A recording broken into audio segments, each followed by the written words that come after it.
बिस्मिल्लाहिर्रहमानिर्रहीम। सैयदना करीमुन सल्लल्लाहु अलैहि वसल्लम। जनाब स्पीकर, बहुत शुक्रिया।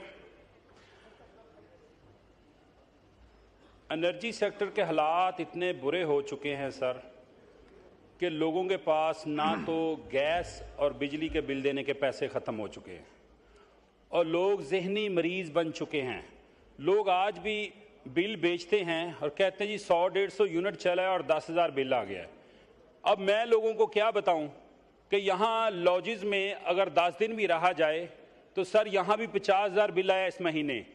तो ये किसी भी मुल्क की मैं समझता हूँ जो बुनियाद होती है, अगर पूरी दुनिया को आप देखेंगे तो उनकी तरक्की का राज है तवानाई, सस्ती बिजली, ताकि हर उस सेक्टर को, चाहे गार हो, ख़ास तौर पर सनतें हों, उनको सस्ती बिजली मिलेंगी तो जहां आपकी एक्सपोर्ट बढ़ेगी, मिलें चलेंगी, आपके मजदूरों को, पढ़े लिखे नौजवानों को काम मिलेगा। लेकिन यहां 1990 से इस बहरान चल रहा है और मुझे बताया जाए, एक वही वज़ीर आला थे, मैं उनको देखता था 2008 में कि वो मीनारे पाकिस्तान पे ऊपर बैठकर अपनी कैबिनेट मीटिंग करते थे और वहां पे पंखी जलते थे और कहते थे कि अली बाबा चाली चोर, जरदारी को मैं लाहौर की सड़कों पर घसीटूंगा और पेड़ पाड़कर इस मुल्क का सरमाया निकालूंगा। तो मुझे बताएं, एक दिन वो आया कि वही पीडीएम उनके वही बन गए कि एक जरदारी सब पे बारी। तो ये मुझे बताएं, सबसे पहले तो इस मुल्क का जो बहरान है सियासी, उसमें तो सियासी अज़म का पुख्तान मुझे लग रहा है कि उसमें सियासी अज़म ही नहीं है, ना वो एहसास है।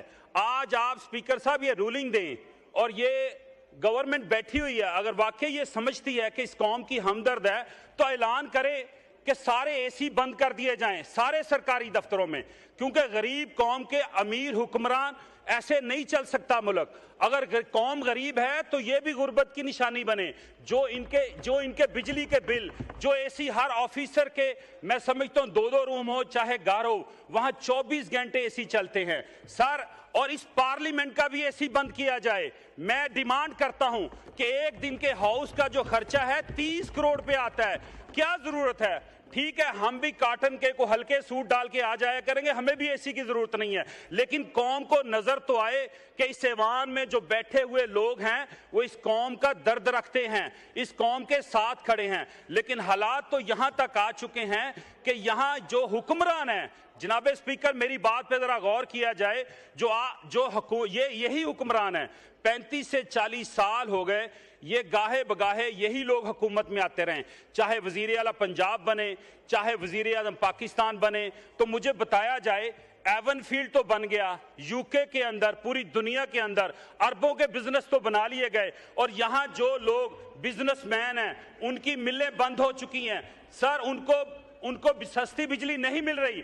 जो एक मुअज़्ज़ज़ बिजनेसमैन है, जो शरीफ नफ्स है, हमदर्द है इस पाकिस्तानी कौम का सर, वो तो अपनी मिल चलाने से बेचारा घर में परेशान बैठा हुआ है। जब उसको बिजली का बिल आता है तो उसको तो ये फिक्र होती है कि मैं अपनी मिल कैसे चलाऊंगा और जो इन मजदूरों का रोजगार चला हुआ है वो कैसे चलेगा।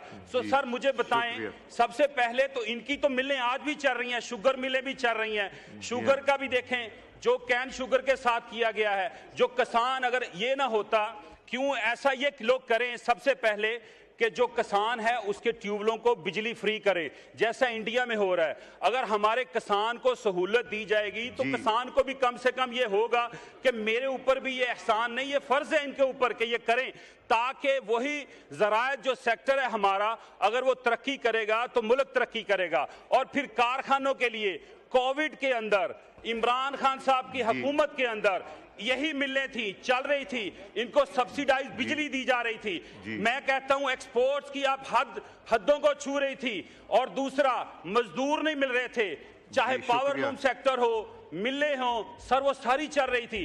तो ऐसा क्या हो गया जो पीडीएम की पिछली 16 महीने में हुकूमत आई, इन्होंने क्यों ऐसी कोई पॉलिसी नहीं बनाई? आज ये फिर आगे पीडीएम बन के। उमर फारूक साहब सर मेरी बात जी, उमर फारूक साहब वाइंड अप कीजिए। लोगों के बिजली के जो बिल्स हैं, चाहे वो गैस की मदद, लोड शेडिंग भी उनको मिल रही है। तो सर इसको देखा जाए कि कहां पे ये सारा कुछ, कौन कसूरवार है इसका कसूरवार मैं कहूंगा आप हैं ये सारा हाउस जो बैठा हुआ ये है। अगर गरीब कौम का एहसास ही नहीं है तो सर हमें भी यहाँ बैठने का कोई, मैं समझता हूँ, कोई जरूरत नहीं है। जहाँ इस कौम को बताना चाहिए कि हमारे हाथ में कुछ नहीं है। तो सर जब ये कौम ही खुशहाल नहीं होगी तो ये नस्ल दर नस्ल इस हाउस में बैठने का भी क्या फायदा है। कौम को सीधा जाके बताया जाए कि हम आपके लिए कुछ नहीं कर सकते, ना हम आपको सस्ती बिजली दे सकते हैं, ना सस्ती गैस दे सकते हैं। सर लोग दुनिया में तरक्की कर रहे हैं उनको सस्ती बिजली और सस्ती गैस के जरिए। शुक्रिया, अगर बहुत मेहरबानी।